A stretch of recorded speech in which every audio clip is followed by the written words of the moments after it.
Oh, hi, I'm Logan. Welcome to the Hong Kong Legends DVD release of The Young Master, the Cantonese title of which is Si Dai Jat Ma, which literally means younger brother, Si Dai meaning a younger brother, but in the Kung Fu sense, within the Kung Fu relationships. In a Kung Fu school, you have Si Hing, who are your older brothers, and Si Dai, who are the younger brothers. And of course, the Si Fu, who is like the master of the particular school. So this film, Si Dai Jat Ma, basically means the younger brother comes out and shows his stuff and puts on a show, a reference to Jackie Chan's character in the film. And that was, but it's known worldwide as The Young Master. In France, it was Danse de Lion, a reference to the line dancing sequence that opens the film. Released in 1980, it was the first of Jackie's films to break the $10 million at the Hong Kong box office. In fact, I think it was the first Hong Kong film of any kind to do so. And his first Chinese New Year release. It's become traditional subsequently for Jackie to release a new action film to coincide with the Chinese Lunar New Year. But this was actually the first time this was done, which makes it particularly appropriate that the film opens with a lion dance, because lion dancing is a pastime that is traditionally undertaken at Chinese New Year. So this was kind of a very happy mood, sets a happy mood to the film, as Chinese New Year is a time of year when people are meant to be happy, to invoke happiness for the rest of the year. And I think that because it was such a success, it became a tradition thereafter that you would have a Jackie Chan movie every Chinese New Year. And it must have been unusual for Jackie, really, an odd experience, to come back to Golden Harvest Studios in triumph, as he was at this point in his career, because he'd, having labored in vain for director-producer Lo Wei for so many years, making movies in Taiwan, he'd come back under loan out to seasonal films and made Snake in the Eagle's Shadow and then Drunken Master, both of which had been huge hits and had kind of defined the kung fu comedy genre. His contract had then been brought up by Golden Harvest under rather difficult conditions, which I'll get to a bit later. But he came back to the studio, having worked there for many years previously as a stuntman and a supporting player in various films. And here he was coming in as the new shining star of the new decade in 1980, and he came back and he gets Bruce Lee's old dressing room and a huge budget, and he's directing and starring in his own movie. And it must have been a bizarre shift for somebody who previously, on the sets of the movies like Bruce Lee's Fist of Fury and Enter the Dragon, was knocking around the back lot, kicking a football around with the other stuntmen, and really not getting a huge amount of respect for his energies. It's sometimes there's aspects of Jackie's career that are kind of brushed over. I mean, most of the biographies really take you straight from him working for Lo Wei to working under contract for seasonal, and then later getting his Golden Harvest contract. He actually, in 1971, had joined the Good Earth Film Company, which was run by a director called Chu Mu. And Chu Mu was actually the first director, not M.C. Yuen, but he was actually the first director to really use Jackie Chan as an actor. And it was at that time that Jackie changed his name to Chan Yun Long. And he was used by Chu Mu in a number of films shot at Golden Harvest, including No End of Surprises and All in the Family, and also an independent film produced and directed by Chu Mu, which is called The Heroine. And it was really only Chu Mu and Lei Honsan, who was a famous Li Han Xiang, who was a famous Shaw Brothers director, who really used Jackie as an actor. But unfortunately, much like Lo Wei, they misused him in that they did not find roles that were really suitable for Jackie Chan. And it was only when he worked with director Yuen Wo-ping under producer M.C. Yuen at Seasonal that he really found his role and found the character that would make him a star. Here we're seeing a lion dance sequence. Obviously, there's been more recent fans of the genre will have seen incredible lion dance sequences in the Once Upon a Time in China series. Talking a little bit about the history of lion dancing, the lion dance is traditionally performed at Chinese New Year, but also can be performed at other special occasions, as like grand openings of shops, at weddings, or large banquets. And the lion dance itself dates back to the Tang dynasty, which was from 618 to 906 AD in China. And no one's really sure of its exact origins. It's worth pointing out that the lion itself is not indigenous to China, meaning that no one in China could realistically, back in the Tang dynasty, have actually seen a lion. So that's why the lion head is kind of a very stylized representation of what they imagine a lion probably would look like. And the lion itself is the lion head and the rather decorative tail indicating the body of the lion. So it's not a very realistic depiction of a lion, but it's believed that the lion dancing was actually introduced to China by the Persians. There were Persian people visiting traders coming along the Silk Road, and they would visit China and bring with them some of their extraordinary customs, and they would perform something that very closely resembled the lion dance. And it's worth pointing out that the Chinese word for lion, which is si, closely resembles the Persian word, which is shur. So there's a very distinct possibility there was a kind of transmogrification of Persian culture, at least in this aspect, that the Persians actually left behind lion dancing. And it became part of festivals, especially the Harvest Moon and New Year's, and was also used for the annual cleaning of the imperial palace, because it was believed that every year the palace would not only have to be cleaned physically but also spiritually, because their demons would have come to live in the palace over the previous year. So they would need the only animal which was fierce enough to drive out demons was the lion. So the lion dance would have been performed on these occasions. And in traditional kung fu schools in the older years, the students never paid a fee to their master to learn martial arts, and instead all the funding came from lion dancers. Because as we see here, the competitors, we're seeing a competitive lion dance here, which still exists. Primarily, Singapore is a great base of competitive lion dancing, and it's a lion dance event where they're using all the traditional skills of the lion dance in a competitive format, and then at the end, the lion is going to grab a prize, and whoever gets the prize is going to get a trophy and, of course, a huge amount of money, I guess a cut of the stakes of the betting, and also a cash fee. And this was how a lot of kung fu schools in earlier centuries kept themselves running. They didn't actually charge fees to the students. It was considered very low class for a kung fu master to have to ask his students for money. That's a very recent introduction to the way in which Chinese martial arts schools are run. So they used to hold lion dances, and the lion dancers used to make money that would keep the school open and running.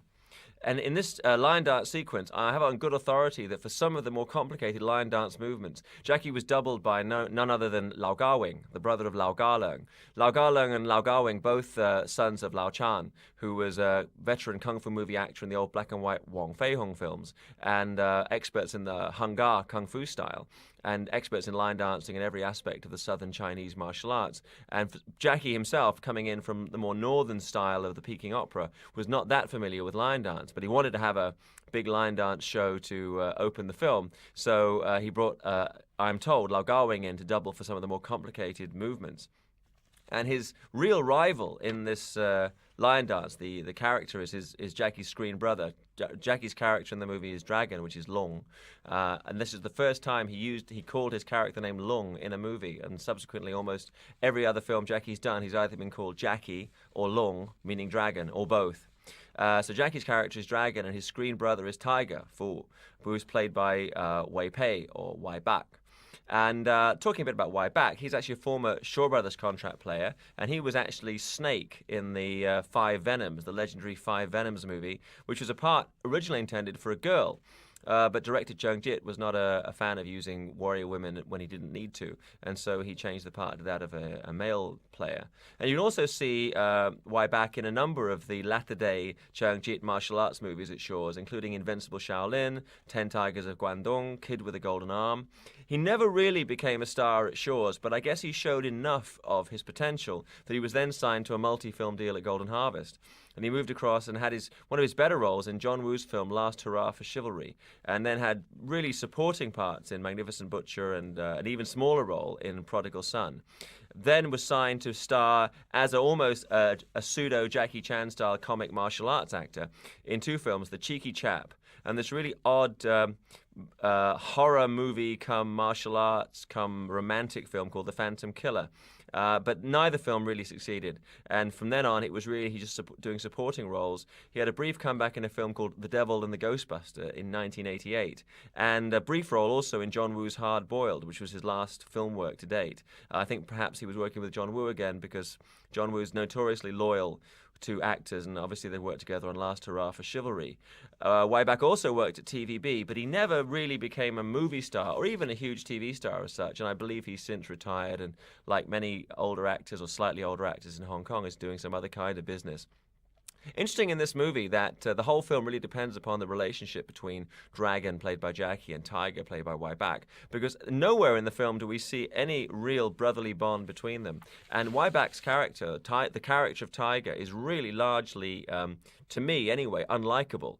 So the motivation for Jackie's character is obviously a very noble youth, because most of the film he spends trying to save his brother, and there's really, from the audience point of view, not really much worth saving, as here he's actually competing for the other team. I mean, how his classmates would not recognize it was him under the lion head, given how exposed the lion head is in the southern as opposed to the northern lion. The northern lion is like a pantomime lion suit, so I guess you could hide in one of those. But the southern lion, it's very hard to hide inside, so they would definitely see him. Now, the master of the school will be a familiar face to anybody who's a fan of Bruce Lee movies, because Tian Feng was actually one of the senior students, played one of the senior students at the Kung Fu school in Fist of Fury, and is a real veteran of the Hong Kong film industry and has been in dozens of movies. He started off at Shaw Brothers, like most actors in the film industry seem to. He was working for Chung Jit, the prolific veteran, in films like Return of the One-Armed Swordsman, and also worked many times with the great King Hu in films like Raining in the Mountain and The Fate of Li Khan. He seems to have been on hand every time there was a major breakthrough in Kung Fu filmmaking. He's also in the first Kung Fu movie to really make it in America, which was Kim Boxer, aka Five Fingers of Death, starring Law Lead. And as I mentioned just now, he was Chen Zhen's senior student in Fist of Fury. He worked the first time that Tin Feng, or Tian Feng as he's known in Mandarin, worked with Jackie. It was actually in the film Cub Tiger from Canton, which was a film shot in 1971, a very early attempt to make Jackie a star. Obviously didn't work, and it was re-released as either Snake Fist Fighter or Master with Cracked Fingers, after Jackie had become a star with Snake in the Eagle Shadow and Drunken Master. And he went on to work with Jackie again on Dragon Lord, which was the first film Jackie made after Young Master, and quite a bit later on Jackie's film Miracles. And another string to his bow, he's also Dick Lung's father in John Woo's A Better Tomorrow. And he's still alive, though now retired from filmmaking. He was a Taiwanese native and now lives in Taiwan. He was born on the 4th of May, I'm guessing round about in the early 1930s, though there's no definite date for his date of birth. Now we're back at this is all at the Golden Harvest Studios on the higher lots. If anybody's ever been to Golden Harvest Studios or seen a documentary, you'll notice that the whole of the studio was on kind of sloping land, and they actually had to kind of build platforms on which the sound stages were. And this is on the higher platforms. And the reason that you can tell that is on several shots you actually do get to see the mountains, an unobscured view of the mountains behind, which means this must have been constructed right at the very top of the studio, so that when you tilted the camera up, you didn't get to see like more studio behind it, but you actually got to see the green mountains of Kowloon and the blue skies. This guy getting the tea knocked out of his hands there is Sai Guapao, who played So, Stuttering So, in the old black and white Wong Fei-hung films with Quan Tat Hing. And he was in all of those and many other films beside, and always played the same bumbling, stuttering, comedic character, and had a very lengthy career. He died just a couple of years ago. But he was he kind of played what is in all but name the role of Ah So in this movie, and also reprised it in Magnificent Butcher and Dreadnought. And this is our young Jackie Chan, star and director of the movie. This movie actually was the first time Jackie had such a big budget that he could overshoot at some length, and indeed he did. And there were a lot of scenes that had to be trimmed from the film in order to meet the running time necessary for the film to have enough showings every day in Hong Kong. And he had to cut out scenes from the lion dancing sequence at the beginning. There's actually a number of scenes. There are different versions, as is often the case with Hong Kong movies. There are different versions of the film extant throughout the world. There's one version which has a stick fight between Jackie's character and Wyback, and in which they talk about why Wyback's character has performed for the other team on the lion dance tournament. And then there's a scene, this scene was longer, and there's a sequence in the dormitory at the martial arts school where everybody talks about the fact that they could have done a better job of the lion dance than Dragon could have done. And Wyback gives Jackie some bruise ointment, what's called in Chinese dit da jiao, or like bruise, hit bruise wine. to rub onto his muscles. And there's the pole scene also in some versions has Jackie performing a pole form and then knocking the head off a flower in like a little courtyard. Obviously, this particular print of the film doesn't have these scenes in the main feature. And we cut straight to this scene with Wai-Bat getting himself, I guess this is part of his reward for performing in the lion dance. As I say, he's kind of an unlikable character throughout. But Jackie had shot much too much footage for the film, and so there were different versions with different scenes in and scenes taken out, and then there were whole sequences which to this day are sitting there in the Golden Harvest Studios untouched by human hands.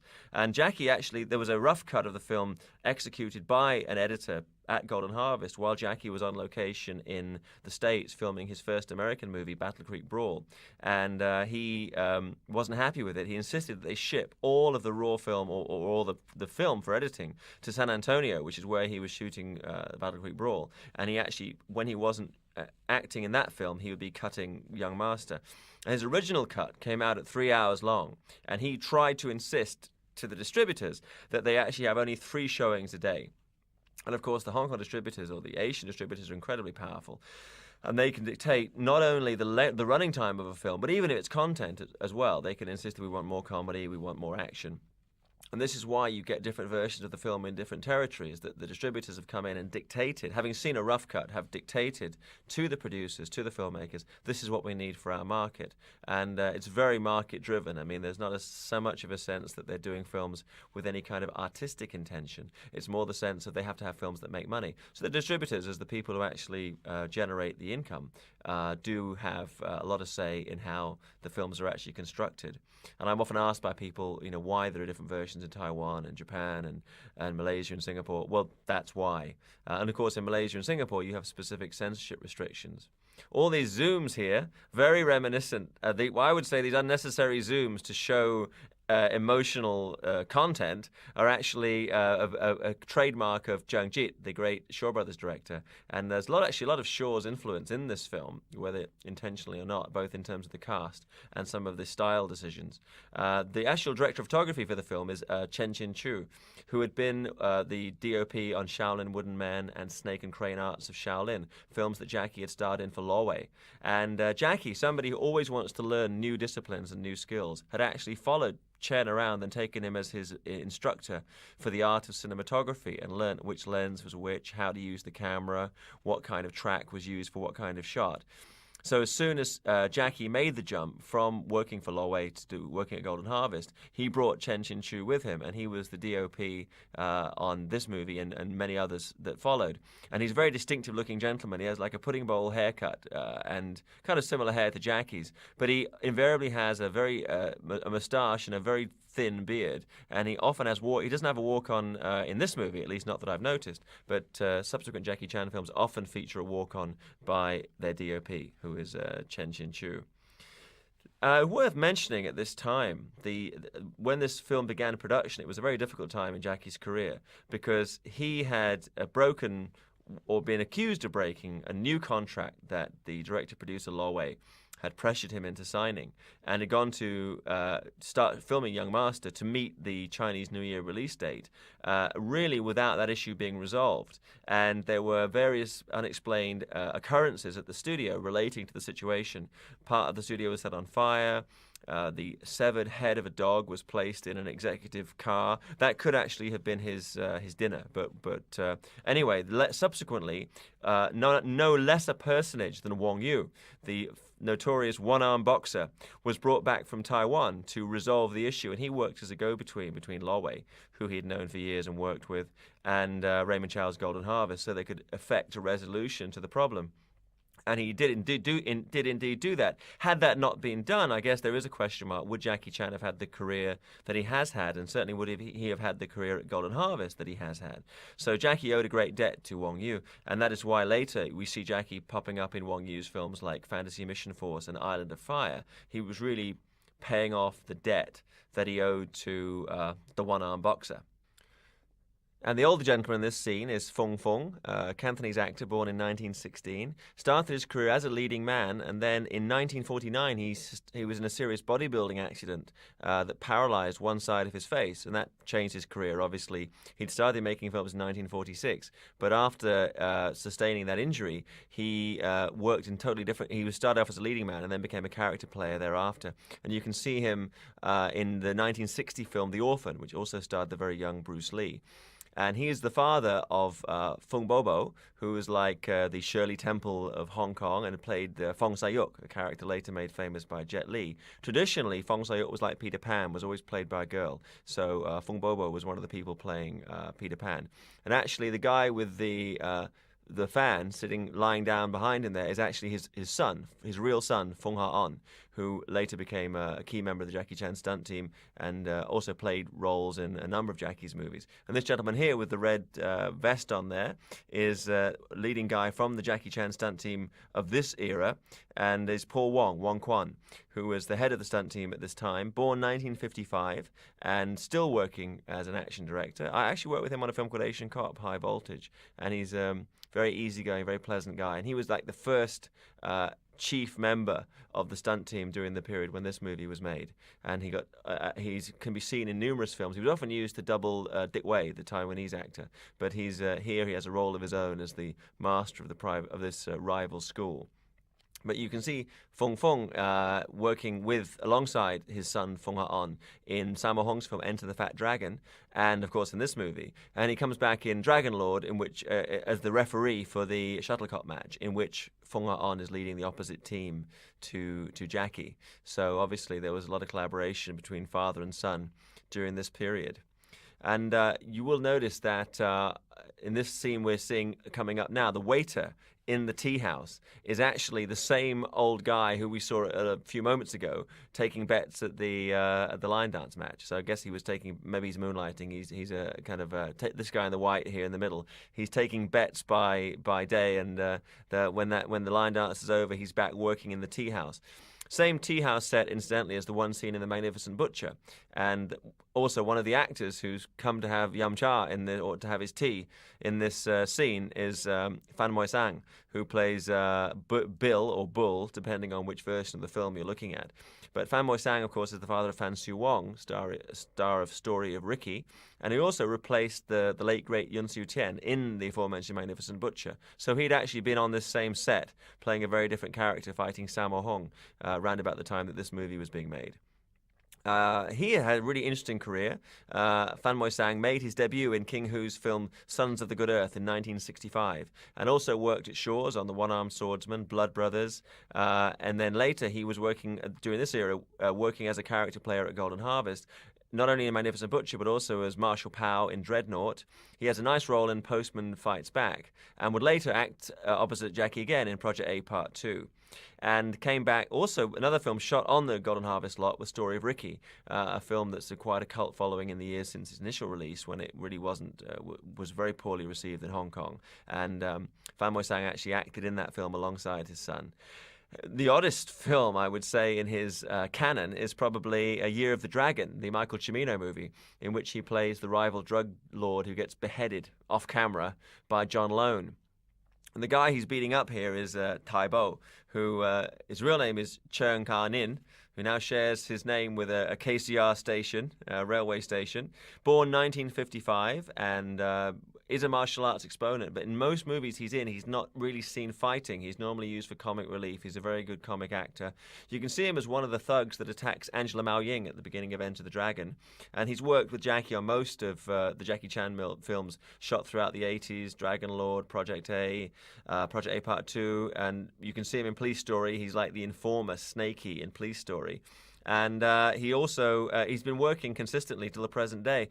And at the 37th Golden Horse Awards, he actually won the Best Supporting Actor for his performance in a film called Taxi.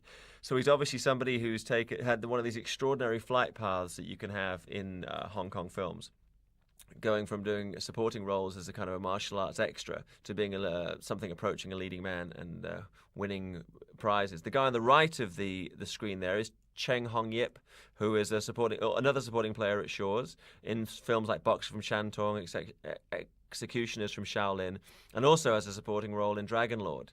So these were all the kind of martial arts players going back and forth between the studios at the time.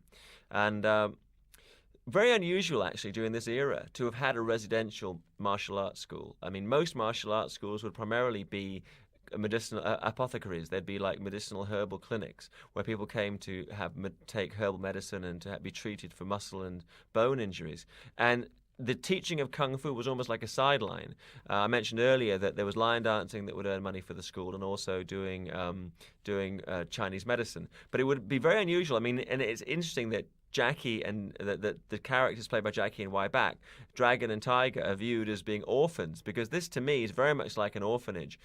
And it really reflects the kind of harsh treatment that Jackie and his fellow students like Sammo Hung and Yun Bu would have had at the Chinese opera school, where they were beaten up by their master Hu Jim Yun on a fairly regular basis. And it would be, whereas for Chinese opera you would have a training academy like this, it would be relatively unusual to have a martial arts school. But I think thematically and dramatically it works a lot better to have everybody under one roof and really owing their livelihood to their instructor. Guy at the extreme left of the frame there is Billy Tang, Tong Yim Chan. Born 1955, good-looking young martial arts exponent who worked on this movie actually as the assistant action director, and on some prints credited as actually assistant director. And he has worked as a supporting player on any number of kung fu movies, and actually had a few lead roles as well, but he never really made it into the top rank of martial arts actors. Again, you can see him back in the old Shaw's era in films like Boxer from Shantung and Heroes 2 and the Brave Archer with Fu Sheng. And he had a leading role in a film called Jeet Kune and the Claws, one of the Bruce Lee lookalike movies. Actually, Bruce Lee, Ho Jung-do, was playing the Bruce Lee character, and Billy Tang was cast alongside him as a Chinese kung fu exponent. And he's a very good kung fu player. I've seen him in a number of those 80s kung fu movies where he's had brief opportunities to show his stuff. You see him here with Jackie and also in Dragon Lord, the film that followed Young Master. And in fact, in Dragon Lord, you'll see he has, because he's got a baby face, they put some pretty bad old age makeup on to make him more of a mature bad guy.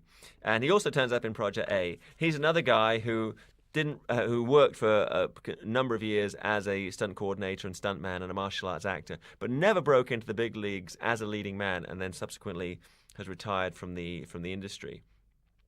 And another player, just to mention the students during this sequence, the rather chubby fellow in the to the left of the shot now is Chiang Kam, or Chiang Kam, and another veteran supporting player from Shaw's and also from Golden Harvest era. And he not only played a role as one of the fellow students, but he actually doubles for Fan Moi Sang in the fan fight, which happens a bit later in the movie. He can previously be seen working alongside Jackie in Snake in the Eagle Shadow and Drunken Master, and would play Lam Sai Wing's brother, Lam Sai Guang, in Magnificent Butcher opposite Sammo Hung. And he actually worked with Jackie again some years later as a party guest in the film Miracles. But he's actually a decent martial arts practitioner. I mean, he would have to be chosen to double for Fan Moi Sang, because Fan Moi Sang himself is a capable kung fu player.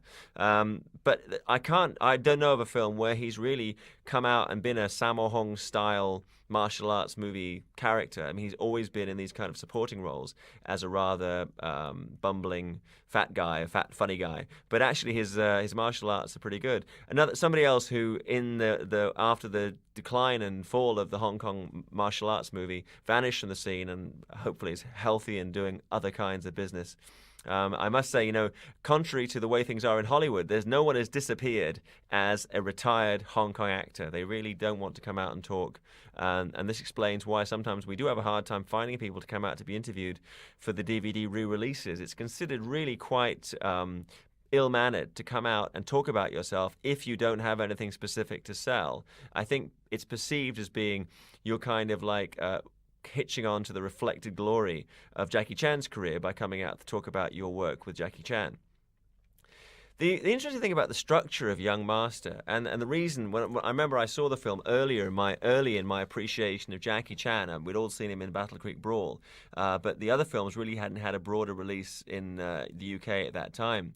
But I found that whereas in most martial arts movies, the character starts off as an underdog with very limited martial arts skills, and by the end of the film has mastered some esoteric style and actually becomes a real a top-class fighter. In this movie, the reverse is true, that in the sequence we're about to see, Dragon is proved to be a really terrific martial artist, and by the end of the film is really the bumbling underdog. So in this respect, I think it was something of a disappointment for fans who'd seen Jackie's films Snake in the Eagle Shadow and Drunken Master. This film obviously had a much bigger budget and a longer production period, but I think it's a case in point that art is born of restraint and dies of freedom, because both Young Master and Dragon Lord, the film that followed it, have much to recommend them. But in my mind, they're not a patch on Snake in the Eagle Shadow and Drunken Master, both dramatically and also in terms of the consistency of the action scenes. But this sequence we're seeing here is as good as anything in any of those movies. And I think it's Jackie himself has said that he made a conscious decision to change the style of filmmaking, because everybody was doing kung fu movies with very similar Chinese martial arts style. So he decided midway to change the style of the film. And during the fan fight, there's a sequence where he flips the fan in the air and catches it. And you see various reports of how many takes, this particular movement we just saw there, how many takes it took to get that movement. He's actually in the Guinness Book of Records. Some people say 328, some 329, some 500 takes to get that one particular catching of the fan out of the air. Years later, being the sadist he is, Jackie had poor Anita Moy Yinfong, perform a very similar move in Drunken Master 2, catching a fan out of the air. And that too took a lot of takes. The set they're fighting in here is actually a redress of the morgue. I guess that's what you'd call it. I mean, the place they store the coffins in Magnificent Butcher, the place where Sammo Hung fights against the cat-style fighter. And this is really an incredible fight sequence. As I mentioned before, for many of the more complicated movements, Fan Moi Sang is being doubled by Chiang Kam. And, of course, they're so skilled at doubling in Hong Kong that you can really get away with so much. A much shorter version of the fan fight was used on the Japanese print, which is also the original print, the rank release print that was seen in England, for reasons that I don't know. I guess comedy was working better in Japan or in certain territories, so a shorter version was cut of the fan fight. And luckily now on this DVD we have the full version of it, because I mean, to my mind, it's actually, as a martial arts purist, the best scene, the best martial arts fight in the film, and deserves to be seen in its entirety. Young Master was actually co-written by Jackie and a team including Edward Tang, who had become his regular screenwriter, and also Lau Tin-chi and Dong Lu. And I think the way of Jackie's script writing, his script writing style, I mean, even though he's getting a credit for writing the film, what he would be doing is throwing out ideas for his team of script writers, and then they would actually come out and put it into a formula that would work and actually work on the structure of the film itself. Here we have coming up one of the great introductory sequences ever given to any bad guy in the history of Hong Kong film. And I should actually mention at this point the music that accompanies the scene that we're about to see. The music for the whole film was put together by Frankie Chan. I don't think it's fair to say that Frankie Chan composed the score, though there is some original music used. But what he did do was go through the classical library and find appropriate music to use for certain scenes. Again, there are different scores for different versions of the film. The one that I've seen most often is the Cantonese print, for which the introductory sequence for this character, Master Kam, in some prints Master Kim, played by Won Yan Jik or Wang Yan Sik, his opening scene, his signature music, is actually the Mars suite from Holst the Planets. And also the film uses some intermediate music from John Barry's score for the Bruce Lee movie Game of Death. But the score, the music everybody remembers, apart from the song at the end, is actually the music from Mars, from Holst the Planet. And that was chosen by Frankie Chan, who, of course, was the main fighting bad guy in Sammo Hung's Prodigal Son, and subsequently became an action star in his own right with films like Burning Ambition and Outlaw Brothers. A dear friend of Jackie's, who also worked as a kind of ghost-directed scenes on Operation Condor and Drunken Master 2 and Thunderbolt. I mean, he got various credits on those films, but he was working a lot behind the scenes. Jackie actually doubling for one of the sword players here. The guy's movements were not accurate enough, so that he actually stepped in and doubled. And I mean, that's something to say for Jackie, that he's not just starring in a film, directing it, writing the script, and singing the title song. He's actually stepping in to stunt double to do stunts. I don't think there's many other actors or filmmakers in the history of cinema who can actually claim to have done that number of things on one particular film. Should mention the gentleman with the Mr. T haircut is Lei Hon-san, fighting with a rope. The rope fighter, who's the bad guy from Project A. He was the main bad guy in Magnificent Butcher. I think definitely the great kung fu cinema bad guy of the 1980s. This is actually one of the first sequences used in a Jackie film where they did use wire pulls extensively, and they did that to enhance the power of Won Yan-jik, who many fans of Bruce Lee remember from his work on Way of the Dragon. Strangely, Way of the Dragon is the film in which Won Yan-jik actually looks weakest. He looks terrific in Hapkido, which was shot the same year, the film that put Angela Mao and also Carter Wong on the map, in which he played a heroic Korean martial arts master. But here, that was a good use, I think, of the Jung-Jit zoom shot. And then the guys coming in, and every trick in the book, power powder, wires to pull this guy back here, and then none other than Jackie Chan coming up to double for one of the unlucky stuntmen. And I'll point out to you which one. Here he is now. This is Jackie going down, boom, and covering his face as he lands like any good stuntman would. Won Yan-jik is like a master of Hapkido, one of the various Korean martial arts styles, and it's a very distinctive system. And I have to say that in this film, whereas in most of Jackie's movies you come away thinking, gee, I think I should learn snake fist or drunken boxing, in this movie I came away thinking, damn it, I want to do Hapkido, because the most effective martial art scene on camera and the most effective martial artist is Master Cam, played by Won Yan-jik, and no one really holds a candle to him. He really is terrific. And here's his like a little introductory moment here, jump, kick, punch, as he's reunited with his bandit brothers and their kind of unlikely and unlucky extra man, who is Tiger, played by Wai Bak. The background scenery, by the way, would be very familiar to anybody up in the New Territories of Hong Kong, and very familiar to anybody who's seen any number of Shaw Brothers films. And like I say, there are constant resonances throughout this film. It's almost like a kind of an echo of, or a comic interpretation of the elements, a deconstruction of the elements of a Shaw Brothers movie in terms of the cast and also the locations. Here we are on the street set of Golden Harvest. And this rather cross-eyed stall owner here is actually To Siu-ming, who you can see in such classics as Bruce Lai in New Guinea. And during the same year The Young Master was made, he worked with Sammo Hung on The Victim and with Mars, For Sing, on Lackey and the Lady Tiger. And I think that Lackey and the Lady Tiger was shot at the same time as Young Master, which is why Mars, who is Jackie's normal co-star, is absent from the cast. And you can also see To Siu-ming in Spooky Encounters, and he was last seen, Comic Dreams of '97. This cross-eyed guy on the left here is Yu Taowan, otherwise known as Ma Zhao, who can also be seen in the Shaw Brothers film Dirty Ho, and in comic star Michael Hoy's Security Unlimited, and in the John Woo film, an early John Woo comedy From Riches to Rags. And he plays another cross-eyed police officer in Yuen Woo-ping's film Dreadnought. I think he was pretty typecast as playing cross-eyed characters because the poor fellow obviously has cross eyes in real life. And we go from, as soon as Jackie steps into the temple, we're off the street set backlot at Golden Harvest, and we're in an actual abandoned temple in the New Territories of Hong Kong. And it's a building that's seen in any number of other martial arts movies as well. There were and are throughout Hong Kong abandoned buildings which provide fantastic backdrops for these kind of scenes. Why there would be quite such a dilapidated temple in a thriving village that we just saw in the previous shots, I'm not sure. But it makes a great setting for the second best fight in the movie. As I mentioned, Jackie kind of loses. A nice comic touch here with Frankie with the music. I like the piano notes as he points them out. But as I mentioned earlier, Jackie seems to decrease in martial arts ability as the film progresses. This is the second scene where we really get to see him do his stuff with this extraordinary sword fight that follows, and with this extraordinary timing, not just on the part of Jackie, but on the part of stuntmen. Of course, in those days, the quality of stuntmen in terms of doing martial arts was much better because everybody was an alumni of the College of Shaw Brothers, so they'd all done any number of swordplay and martial arts movies.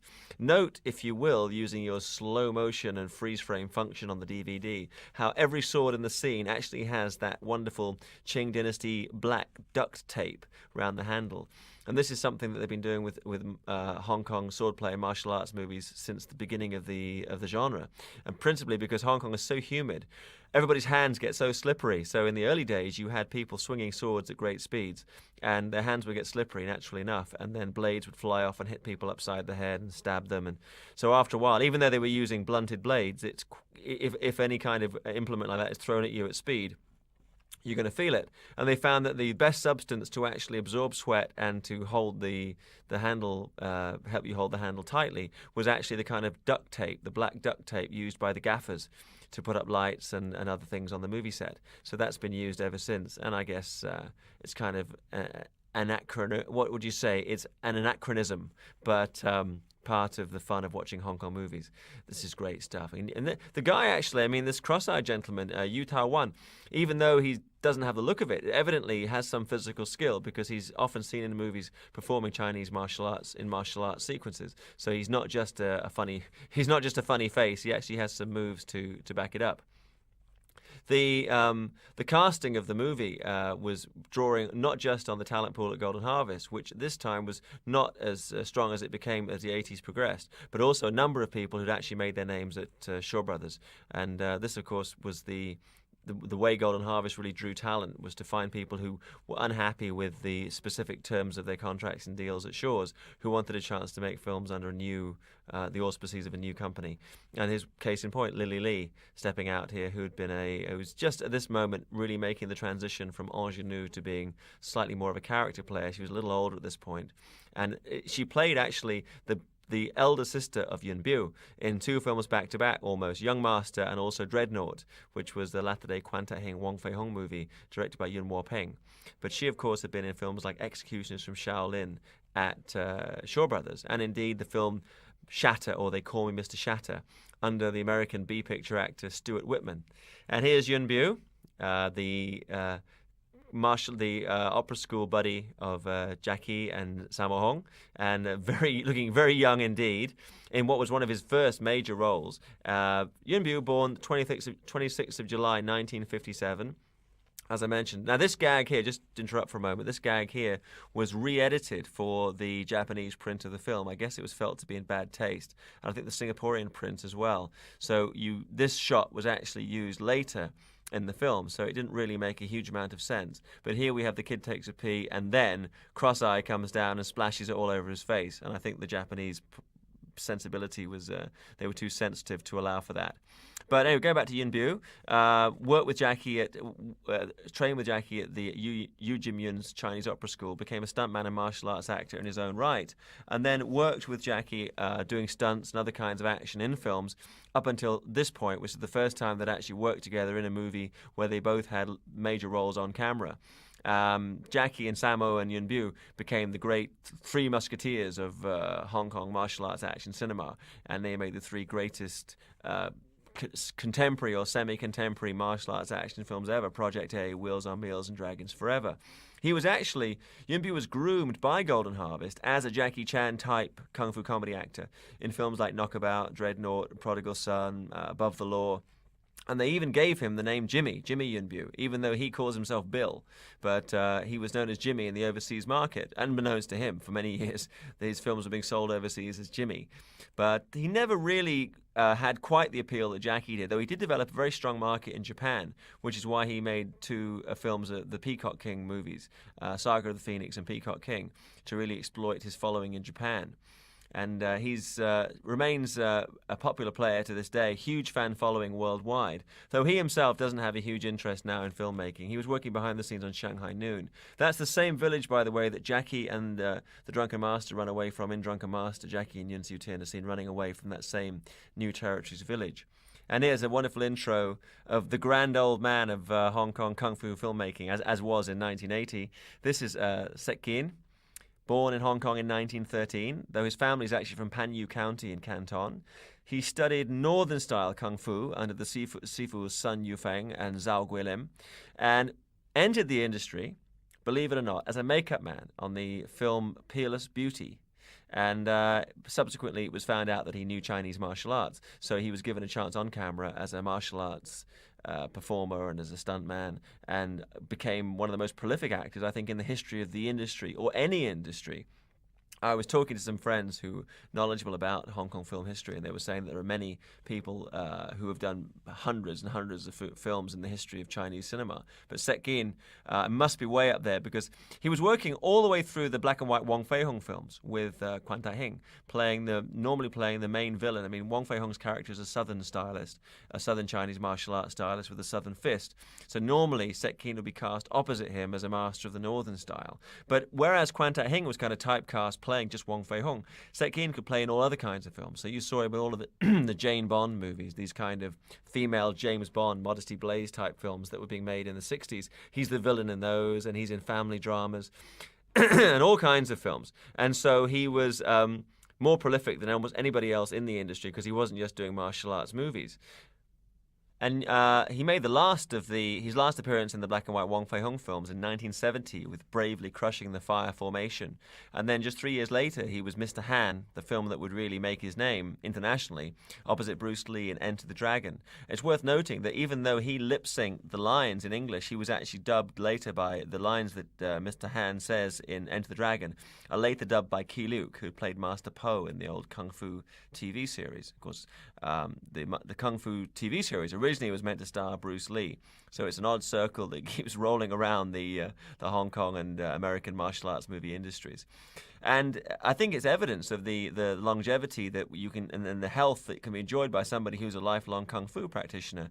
Because if you look at the moves that he pulls off in this film, even given that he's a man in his 60s at this point, in the same year that Sek Gin made Young Master, he also appeared opposite Mars in Lackey and the Lady Tiger over at Seasonal, and actually does even more action of his own action in that film. So you really get to see somebody who could work well into the latter years of their life. You see him actually playing the same, reprising the character he'd played in the Wong Fei-hung films in Sammo Hung's Shanghai Express, that actually invited Quan Tai-hing to play Wong Fei-hung, but he declined. So his part was played by Wong Yu. And he also plays the role by any other name in Aces Go Places 4 opposite Quan Tai-hing. They play rival ice hockey coaches. I was going to record here and not to offend any of the Jackie Chan purists, but I think this fight sequence here is actually one of the poorest of Jackie's career, both in terms of the angles and editing and timing and film speed. And for a bench fight, I mean, they could have really come up with something better than what we see here. I mean, it's okay. For anybody else, it'd probably be good enough, but Jackie, particularly having just done the fan fight and the sword fight, had kind of set a new standard. And I want to mention one thing, because, I mean, it's not just Jackie who said this. People have made various explanations of why in certain martial arts movies they go for, like, what they would say is a realistic style. I mean, the point is actually a realistic style is a lot easier than doing classical Chinese martial arts. And Jackie himself admitted this on Jackie Chan My Stunts. When you're doing classical martial arts fight scene, every posture, your stance, your hand motion, your face, everything has to be aligned for it to look good. For a pell-mell fight, the kind of fights that he was going to do in Dragon Lord, yes, they do require a very distinctive physicality, but they're nowhere near as difficult to do. I mean, you're not going to do 500 takes on a realistic fight, though you could easily do that if you were doing something like a flipping fan during a martial arts fight as occurs at the beginning of this movie. So that's something I just want to mention, because I've interviewed a number of people over the years who've kind of made a claim artistically for the fact that they wanted to have realism in the films, when I rather felt that it was more like the fact is that they didn't want to go through all the trouble of coordinating these complicated fight sequences. One thing to mention, this was actually one of the last films I can remember that was released in Hong Kong with this very specific technique they used to do. You always have a very distinctive close-up of every major character in the film, and their name would actually be written on the screen. When you first saw them, their name would actually appear on the screen during the running of the film. And this wasn't distracting to local audiences, and that meant that the opening credits would be very short, just the name of the main star and the name of the film, and I guess the name of the director.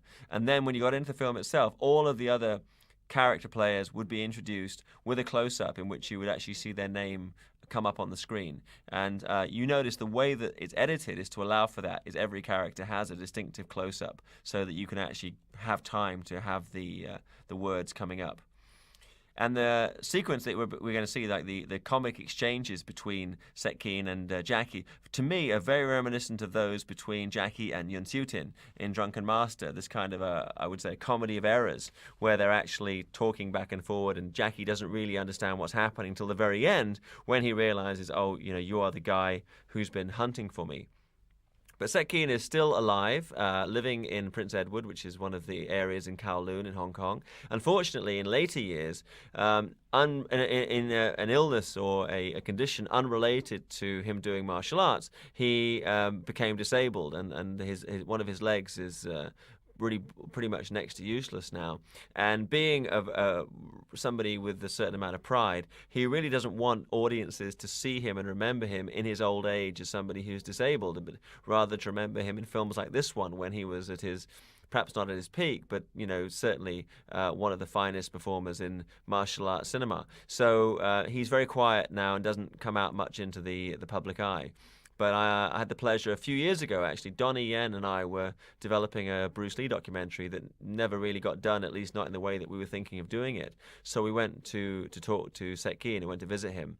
Sek Keen had been active well into his later years, and actually had done a martial arts tour in America, and is actually a good friend of Donnie's mum, Bao Sim Mark. So we had an introduction and went up there to meet him. And it was fascinating to see the disparity between his physical condition.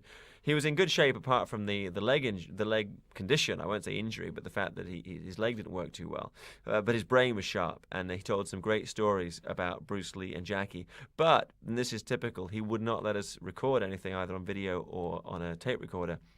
He said, if you want to chat, we can chat, but I don't want to do any interviews. So I remembered what I could, but some of it I've probably forgotten.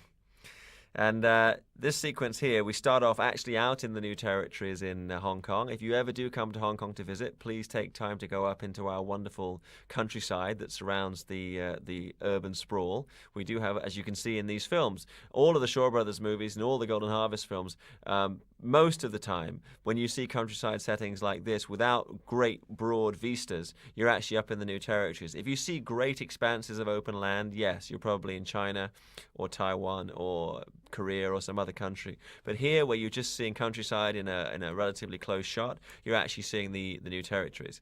And here we have a very fast dissolve here from where Jackie's going to be out in the New Territories. When he actually makes a run for it, he runs some distance because he goes from the New Territories and back onto the back lot at Golden Harvest for the sequence coming up, where he actually gets caught up in some quicksand. And I think this is like one of those everything but the kitchen sink scenes that Jackie will come up with for a movie. I can well imagine him coming into the studio one morning and saying to Edward Tang and the guys, fellas, I want to be caught in quicksand. And so they'd have to come up with a way to write it into the movie so that he could actually be sinking in the quicksand. In the movie, in the English version of the film, in the dub version, when he's going down and the sheriff makes him sing a song, he sings London Bridge is Falling Down. And there's actually a song sung to the same tune that's sung by children in China, in Hong Kong. And the lyric is, there's a little bird fallen in the water, fallen in the water. And so you could use the same tune, but obviously they changed the words when they released the film overseas. But it's kind of appropriate, I guess, because in this case, Jackie is a little bird fallen into the quicksand. I actually don't know of any recorded case of anybody in the New Territories falling into quicksand and dying.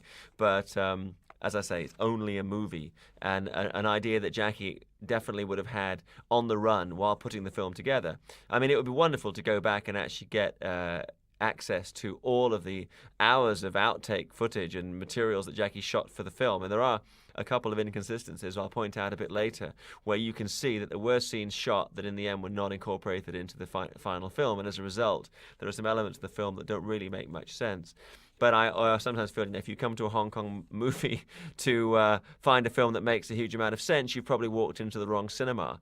Because Hong Kong films really, generally, even the better ones, are about excuses why specific action and stunt sequences are going to happen for our entertainment. And so, interesting to note, by the way, very obvious stunt doubling of Sek Keen, because Sek Keen had a very distinctive hair or lack of hair, and yet when the stuntmen are doing the diving, they've all got, or doing stuff for him, they actually have obviously youthful, full heads of hair. So it's quite evident to see which scenes are set keen and which scenes are a double. And full credit to him, because in the age that he was at this time, he does a huge amount of his own stuff. And this scene actually quite cold-blooded, because Jackie's character, though he does leave a way out for the sheriff, the poor fellow could easily drown in these conditions. So you see a different aspect of Jackie's character in this sequence. And then from there we go back into the sound stages and a night shoot at Golden Harvest. In Hong Kong, there's no real definition of working hours. It's basically you work until the last man falls.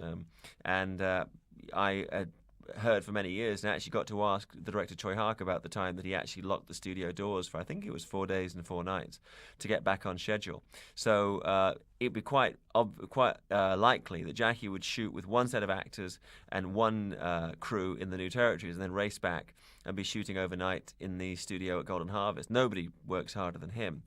Here's Lily Lee, who I mentioned earlier, is a Shaw Brothers Kung Fu queen. I should mention there are 2 other Lily Lees working or have been working in the industry, one of whom is this kind of sex pot busty actress with whom I worked on both Circus Kids and High Voltage, and who's now married and retired and had kids and everything.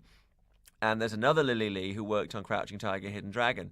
And I noticed that on the good old IMDb, understandably, it's a bit confusing, and they actually have this Lily Lee listed in all those roles. And, of course, it's not her.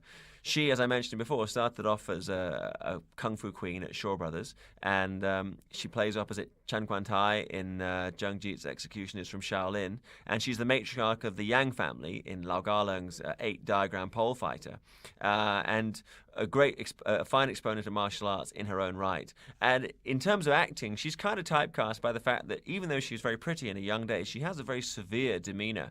So she kind of lent herself to playing the older sister and later to playing more matriarchal figures. And as I mentioned before, she's in that odd film that Shaw Brothers co-production with Stuart Whitman and Peter Cushing in leading roles, which was called Shatter, or I think they call him Mr. Shatter was an alternative title. And she speaks English in that movie, so evidently she was bilingual. She was and is bilingual. Very active on Hong Kong television to this day. And she also appeared in Sam the Iron Bridge, which was a latter-day wushu-oriented mainland Chinese martial arts picture. But primarily now seen on TV playing generally matriarchal figures. I mean, she's played Moy, the teacher of Yin Wing Chun, in one series. And you constantly see her, not just in period martial arts shows, but also in contemporary series, playing these matriarchal figures. And she does it very well. I mean, she's actually somebody who's grown as an actress as the years have passed. Just mention on a side note, during the production of Young Master, Jackie was actually visited on the set by the late Dinah Shore, who was a singer and TV host of some note and a longtime companion of Burt Reynolds, who starred with Jackie in Cannibal Run. And they were shooting, I guess, for her TV show, and she came to Golden Harvest alongside Don Meredith and Harvey Korman. Don Meredith was a former American football player, quarterback who became an actor, who actually starred in a 1973 TV series called, of all things, Police Story. I'm sure there was no connection between that and the fact that Jackie later made a film with the same name. And Harvey Korman, TV comedian who, if known for no other film, will be known for Blazing Saddles. And I always felt that in some ways Shanghai Noon was kind of the east-west son of Blazing Saddles. I mean, there's a couple of gags with Jackie's horse, which are very reminiscent of what you see in in Mel Brooks's fantastic comedy western Blazing Saddles. So Harvey Korman famous for that, and they were all on the back lot of Golden Harvest. I've seen the stills from the visit. I actually haven't seen the segment itself, but I understand it involved a demonstration where Jackie was showing off his skills. Of course, this time he could conceivably do an interview for an American TV show because he'd done this crash course in English. He'd been stuck in LA learning English prior to making Battle Creek Brawl and later Cannibal Run. So his English was fluent enough for him to actually appear on television and talk about what he did. This time in the history of Golden Harvest, they were kind of looking for the next big thing, and obviously it turned out to be Jackie. Bruce Lee had come and gone, had passed away. The next big star, and somebody who's kind of been overlooked by the international market, is Michael Hoy of the Hoy brothers. I mean, people remember Sam Hoy from Aces Go Places or Mad Mission films, but Michael was actually the one who first made his name as a comic actor on television and in films at Shaw Brothers, and then working with his brothers Sam and Ricky, made a whole string of hugely popular films at Golden Harvest. Private Eyes, Security Unlimited, Games Gamblers Play, which they're known generically by their Japanese title as the Mr. Boo films. The first one, Private Eyes, was released in America. It's released in Japan as Mr. Boo. So Michael Hoy was actually seen as being the first major star of the late 70s of Golden Harvest. So when you see the trailer for The Young Master, it's really extraordinary. It starts off with a shot of Bruce Lee, and then you get a shot of Michael Hoy, and then a shot of Jackie, which is actually a shot that's not seen in the film itself, him playing the line dance drums. So the way he was being positioned was, here's a guy with the martial arts abilities of Bruce Lee and the comic ability of Michael Hoy. Look out, world, here he comes.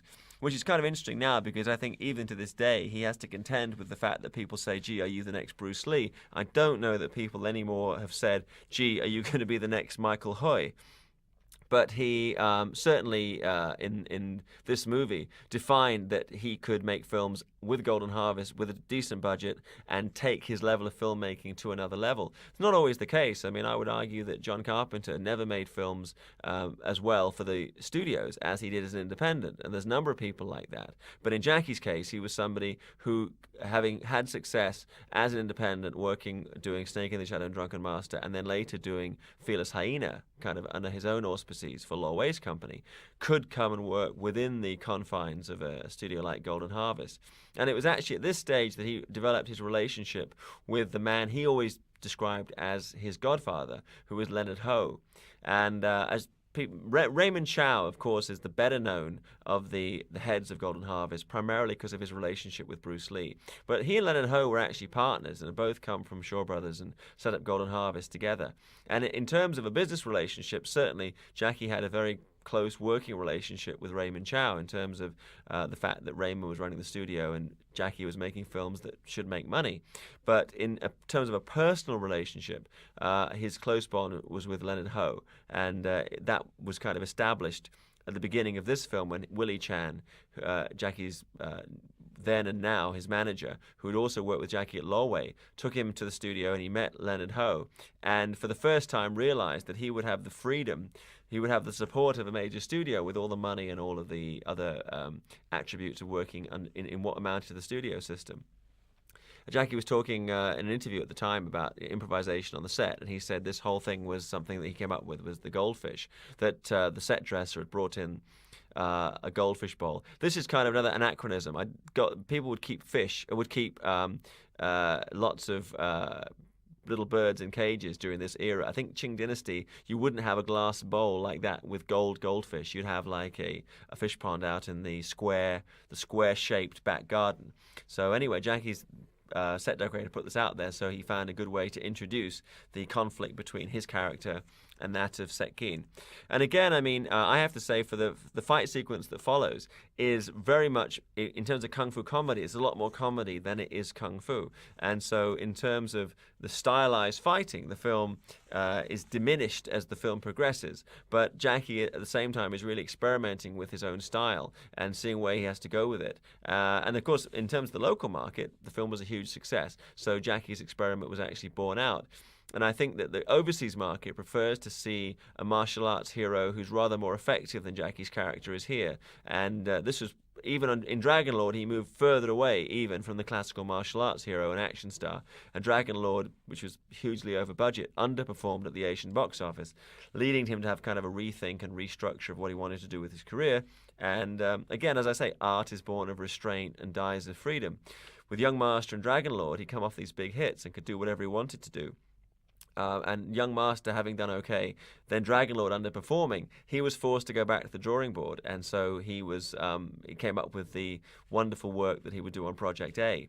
Should mention that the doubling for Sek Keen here is intermittently Yuen Bu and also Billy Tang, who's as I mentioned earlier, credited as assistant action director on the film, and actually worked as a double for Sek Keen for this sequence here, in which they memorably trash the inside of the sheriff's house.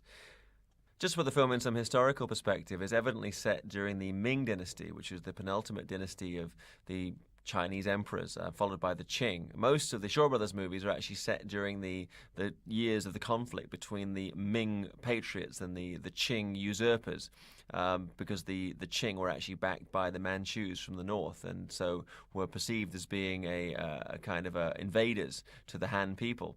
But here, if you look at those films, most of the characters have this unique hairstyle with the head shaved at the front and a ponytail grown at the back. We don't see that here with most of the major players, leading me to believe that it's actually on the cusp of the change of dynasties between the Ming and the Qing. And evidently it is during that era, because here, as a plot point, we have the fact that the sheriff, who's obviously appointed originally by Beijing, by the provincial government, and of course the provincial government gets its authority from the emperor in Beijing. This pipe that Jackie's playing with here and doing his majorette bit with is actually a present from the emperor, and as such cannot be harmed, cannot be damaged, because it's a gift. In a sense, it kind of shows the authority of the sheriff, and so for that reason it can never be damaged, and it's there up on the altar next to Guangong, who's like the patron saint of both thieves, gamblers, and police officers. And here's Lily Lee comes home to see her father in battle against this kind of odd urchin who she's allowed in to take a shower, and we get another great conflict of meaning there between the two of them.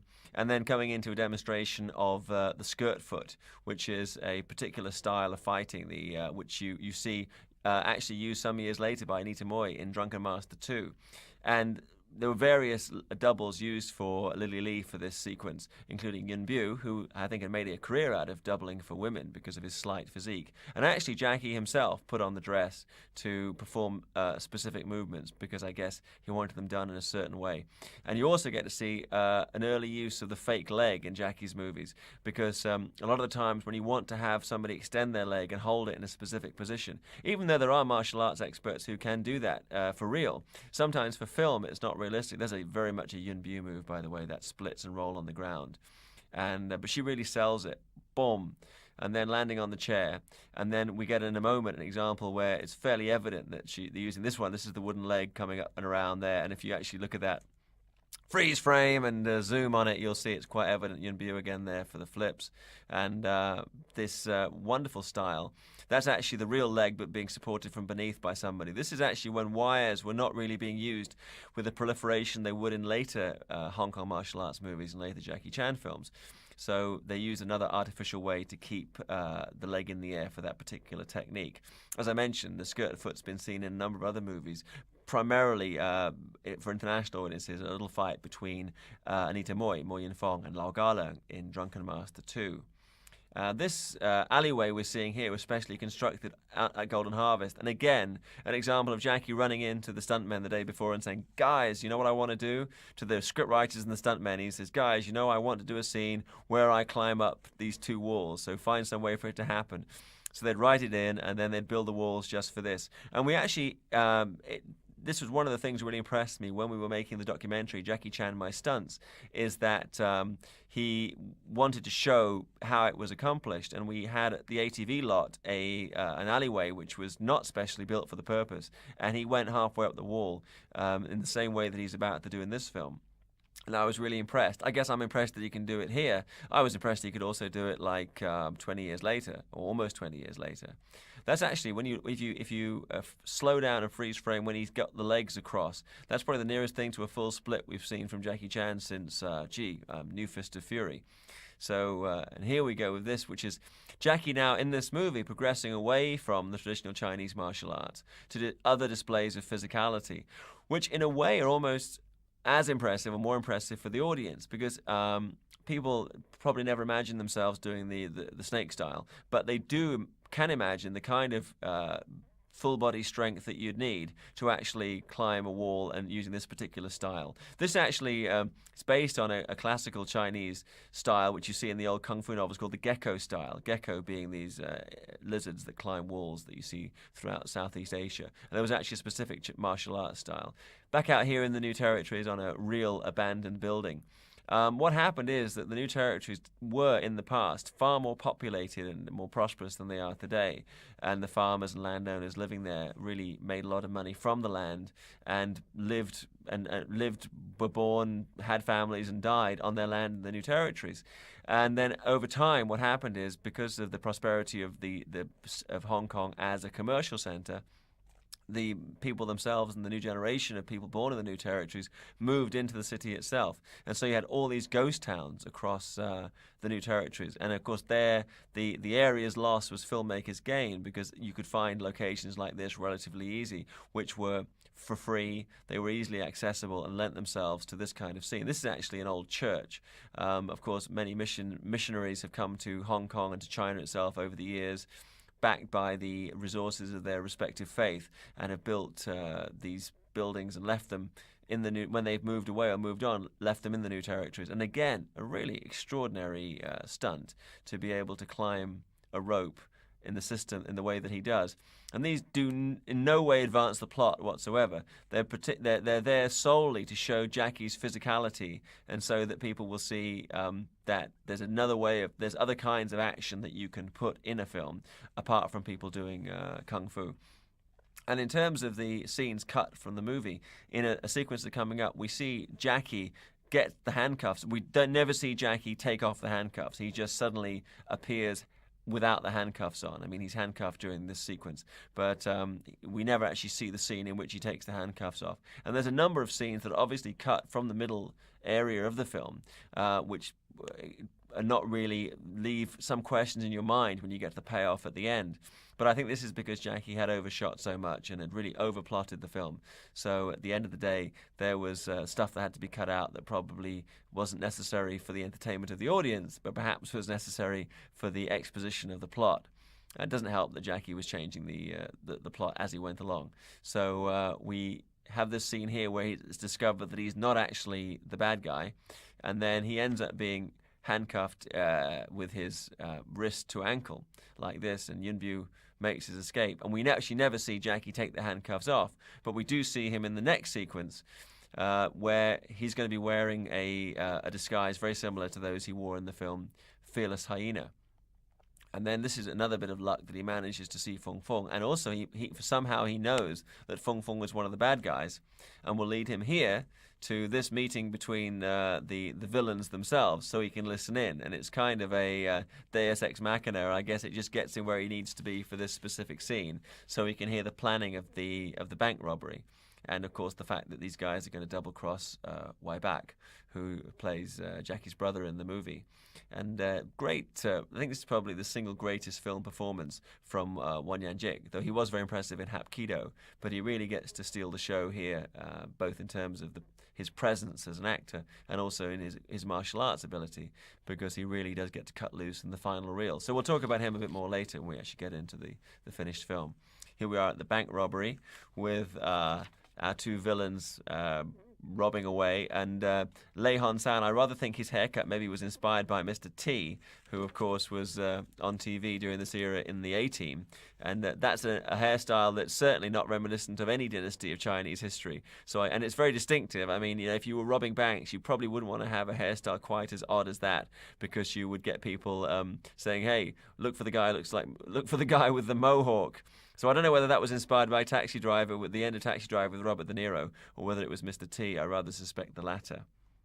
So we never see Jackie break free of his handcuffs, but obviously there's a scene missing where he's done that, and he comes on here. This is the backlot at Golden Harvest, and here's Jackie. And you may remember in his directorial debut, Fearless Hyena, Jackie was taken on as like the kung fu enforcer at a kind of a comedy martial arts school, and wears a variety of disguises so that his uncle or whichever relative, his elder relative, will not know that he's using his martial arts skills to make money, to earn filthy lucre. So this outfit here is actually very reminiscent of the kind of outfits he was wearing in Fearless Hyena. It's also the nearest he's ever come to being the beggar So Hat Yi. So Hat Yi, as played by Yun Siu Tin in Drunken Master, is such an archetype, and most actors have one time or the other had a crack at playing a So Hat Yi kind of character. Even Sammo Hung in Knockabout has got like the hat and the patch jacket and the look of the beggar. I mean, it's like the beggar, the beggar with incredible martial arts ability is a real stereotype of the kung fu novels. Somebody wandering the land, in some cases somebody who'd been a knight in an earlier lifetime or in an earlier part of their life and had learnt martial arts skills and then has had to go on the run for killing somebody and becomes a beggar, but of course a beggar who really can fight. The other thing is the idea of a beggar traveling from place to place, picking up different martial arts styles as they traveled, and so you had somebody who had all these different systems that they could rely on. So the character's kind of appealing, I think, to actors. It's like a fun part, and this is the nearest we've seen Jackie play that kind of role. Some elements of this street fight are a little bit reminiscent of the fight with Ironhead Rat in Drunken Master. There was a scene there where he's kind of jumping into somebody's trousers, and also Jackie banging him on the head. Here's another thing that Jackie would have come up with, I think, on the spur of the moment. Hey, let's put in the Olympic-style bar, and so I can do some kind of gymnastics movements for this fight sequence. Because this scene, I think, is really kind of under-stylized. If you look at some of the fights earlier in the movie, now it's become very much like a WWF slam-down kind of thing. And so we have this specially constructed pole. Why they would have a gymnastics pole in the middle of the town square, nobody knows. And it has been suggested that Yun Bu actually did that last gymnastic movement. You would really have to have a better freeze frame and zoom than I have to tell that. But that's been mentioned, and it's certainly a fact that Yun Bu was the double of choice during this era, for not just for Jackie, but for Sammo Hung as well, when there were particular gymnastic movements they needed to pull off. Yun Bu's lightness of body and his speed and grace made him an obvious choice. And there's the ultimate funny face, falling down, slapstick broad humor of Jackie. And this scene here, actually, the fighting without fighting, where Jackie's doesn't really appear to be making any headway in his fight with these guys, but in fact is kind of sneakily beating them up, is something that was also used in Battle Creek Brawl, which was a movie that Jackie actually shot after this one and then was editing Young Master while he was making Battle Creek Brawl. And it's evident to me when I look at some of the scenes in Battle Creek Brawl that Robert Clouse, the director, nominal director of that film, had actually seen some of Jackie's films, including Young Master, or parts thereof, and incorporated some ideas into his film. And certainly the opening fight that Jackie has in Battle Creek Brawl is very similar to this, in that you've got these big heavies coming in and trying to fight Jackie, and he's kind of appearing to get beaten up, but in reality will of course come out on top. So it's like his ultimate underdog kung fu style. And now Jackie himself going to demonstrate the skirt foot fighting. And again, this is something you see Jackie come bouncing in and says, you know what? I want to fight against a girl, and she uses the skirt foot to defeat me. But then later, I use the skirt foot.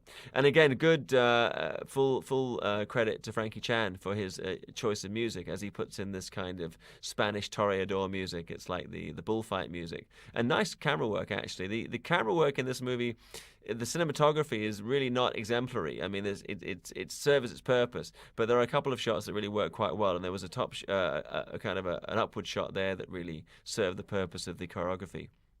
But Frankie Chan did a good job with the music. As I say, there wasn't a huge amount composed specifically for the film, but what music there is was well chosen by Frankie, and included, as I mentioned earlier, some of the music that John Barry composed for Game of Death. And I hesitate to call Game of Death the 1978 version of Bruce Lee movie, but I mean, technically it starred Bruce Lee and incorporated Bruce Lee's footage, so I think we can say it's a Bruce Lee film, though it was indeed the footage that he had shot was re-edited into a new film that was shot long after Bruce had died. So and John Barry was called who did the scores for the James Bond movies, among many others, was called upon to score the film. And some minor doubling there, I think, by Yunbu for Jackie. I hope I'm not offending any of the diehard Jackie fans by suggesting that Jackie does use a double. I have to point out that the reason they use a double is not because someone like Jackie cannot do the moves. It's normally because they're running behind schedule.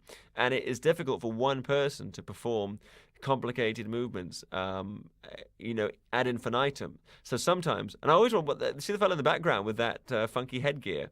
I've always wondered quite what he was doing, where he was from, and if the guys with the white coats were filmed taking him away, or whether he was just left there with those things dangling from his hat. You see some very strange headgear on Chinese guys who are going to get married, but I've never seen anything quite as bizarre as that. You see him in there, he's got a couple of bits of lettuce hanging on the front of his hat. Maybe he's a really rabid vegetarian who was like making a fashion statement, and obviously someone told him to go stand behind a wall. And again, the music really rising to the occasion here. And one of my favourite gags here with the swung broom. You're scared of a broom? Here he goes. Boom. See what you mean.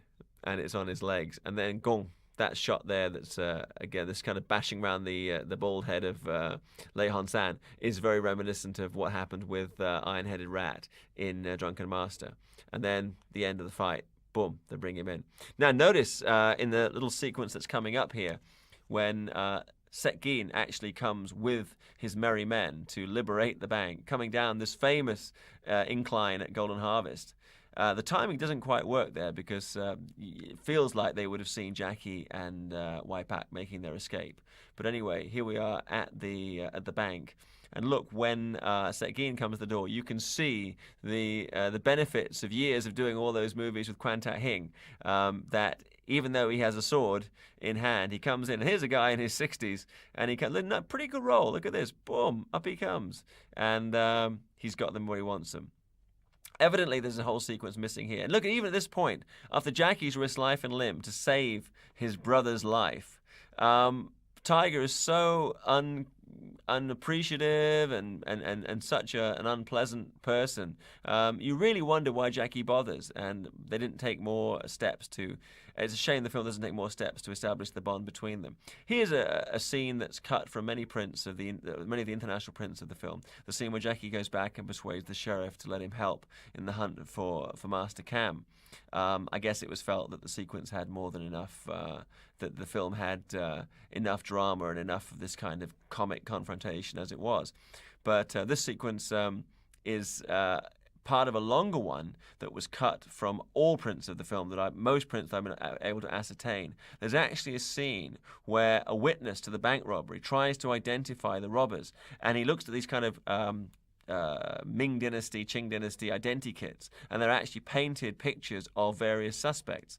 And the suspects, it's kind of an in-joke, the suspects are all the people who had films coming out Chinese New Year 1980, and included Sammo Hung, Karl Makgar, I think Michael Hoy, and you go through one sheet after the other. And I remember I saw one print back when I was at Media Asia that had that scene in, but I've never seen it before or since. And it was, you can actually see in the background of the shot here, those white sheets on the desk. They're actually the identikits that I looked at earlier. And then Jackie actually comes in.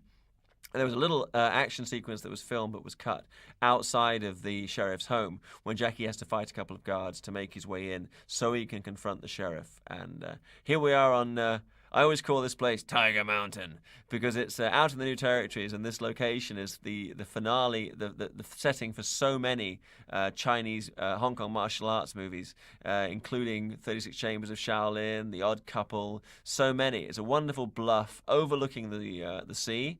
And you can imagine that filming in the heat of summer out on this location would be really a challenge for an actor of any age and any background. But obviously, Wang Yanjik at this time was slightly getting on in years. Wang Yansik, Wang Yanjik, was in his middle age. He's actually 40 years old at the time this film was being made. But much like myself, he's 40 years old, but he's still fabulously fit and funky, so he could actually take it. But I can imagine filming the length of the fight that we're about to see under these conditions would be a challenge for anybody. So full credit to Wang Yanjik for staying the distance.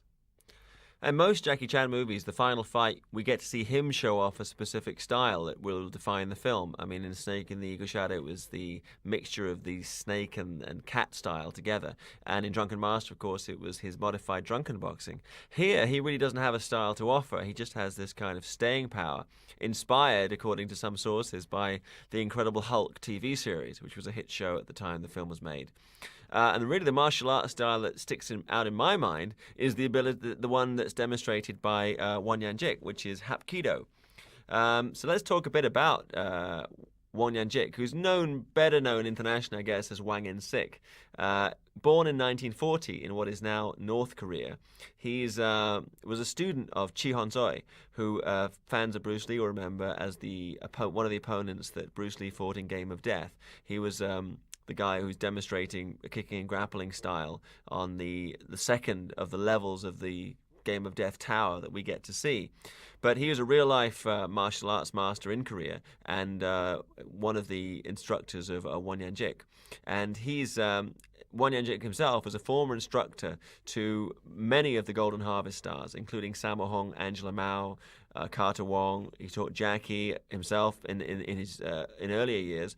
Yun Bu, and many of these guys, because most of the Golden Harvest players had come into do action films from doing opera and from doing Chinese martial arts. So they were really impressed by the grappling and the kicking arts of Hapkido. And Jackie, to this day, can show off some very impressive Hapkido moves. I remember when we were at Cannes Film Festival a couple of years ago, prior to doing Highbinders, he was demonstrating some moves he wanted Claire Filani to use. And I was really impressed. And I was saying, where's this stuff from? And he says it's stuff that the Korean military use, and it's based on Hapkido. And Hapkido obviously evidently is a blend between the kind of locking and grappling of Aikido, the art that's been made famous by Steven Seagal, and of course the kicks of Taekwondo, of the more famous Taekwondo. There are numerous Korean martial arts, of which Taekwondo is the one backed by the Southern Korean government and the one that's best known internationally. And you have Tang Sudo and many other Mudok Kwon and many other styles. And Hapkido is one that's really also deserves its place in the sun, and was actually the title of a movie called Hapkido that was shot in 1972, and it was shot at the same time that Bruce Lee was making Way of the Dragon. So Wan Yanjik was actually doing the two films at the same time, back and forth between Hapkido, which starred Angela Mao and Carter Wong and Sammo Hung, and working with Bruce Lee on Way of the Dragon. And he really got to show his stuff in Hapkido. Funny story about Hapkido was that when they actually sent the film to the dubbing house, the dubbers were used to the fact that every time a Chinese person talked about a martial arts style, it should be kung fu, as opposed to karate, which is what the Japanese were using. So they got the film back, and instead of saying Hapkido, people had said kung fu. And it's like a plot point in the film that even though the people practicing the martial art are Chinese, it is a Korean martial art called Hapkido. So they had to go back and redub it. So every time when you see the original English dub of the film Hapkido, every time someone's talking, they say, "Luckily, I've been learning Hapkido, and that's why I can beat you." And even Angela Mao would be saying, "I've been learning Hapkido, and that's why I'm so tough." So it would it's a very odd and very amusing element of the original English release print of Hapkido. You can also see Wan Yanjik. He worked with Bruce Lee behind the camera on a film called The Unicorn Palm, which starred Bruce Lee's longtime friend Unicorn Chan, Suge Lan, and was an attempt to make Unicorn Chan into a star. And Wan Yanjik has a cameo in that, and his action sequences in The Unicorn Palm were choreographed by Bruce Lee. He also shot some footage for Game of Death, but that can only be seen in the Bruce Lee the Legend documentary, and it's stuff outside of the main tower that was the main setting for Bruce Lee's Game of Death, and he was really there supporting his instructor Chi Hon-soi, who has a major role in Game of Death and indeed went on to work on several other films. Wan Yanjik really, though he himself says he was never hugely enamored of the film industry, worked on a number of Golden Harvest films throughout this era, and he seemed to be Sammo Hung's bad guy of choice. You see him in films like Stoner. By the way, I just want to mention, how on earth in 1974 or whenever it was, they could get George Lazenby to star in a film about a narcotics agent called Stoner? You really have to wonder. He also, when Taekwondo strikes, the tournament, the Skyhawk, the association, and of course, he's kind of, Jackie seemed to have a thing for using Korean super kickers back to back, because he had Wong Jan Lee on Snake in the Eel Shadow and Drunken Master, and he has Won Yan Jik here in Young Master, and also its follow-up Dragon Lord. Another string to the bow of Won Yan Jik, he actually was the instructor of one of the Bruce Lee lookalikes, Dragon Lee, who is also got a fan following. He's kind of like Bizarro Bruce Lee. He doesn't look like Bruce Lee so much as he looks like a James Brown version of Bruce. And there was a story, I mean, obviously martial arts masters with the ability of Won Yan Jik kind of accrue legend, and maybe there's truth to it, maybe there's not. But there's a story that when he first arrived in Canada, having given up on his film career and decided to teach martial arts in Canada, he did a demonstration where he would drop a pencil from his hand and do 2 full 360-degree spinning kicks before the pencil hit the ground. Now that's fast. It also may not be accurate, but anyway, that was the story. And there was another story that when he was shooting Way of the Dragon, there's a scene in the office of the Big Boss, played by our old friend John Ben, and there was a scene when he has a brief fight with Chuck Norris, and they're going to determine who gets to fight Tang Long, played by Bruce Lee. And Chuck said to Won Yan Jik, "Listen, just let go, just kick me. I can take it."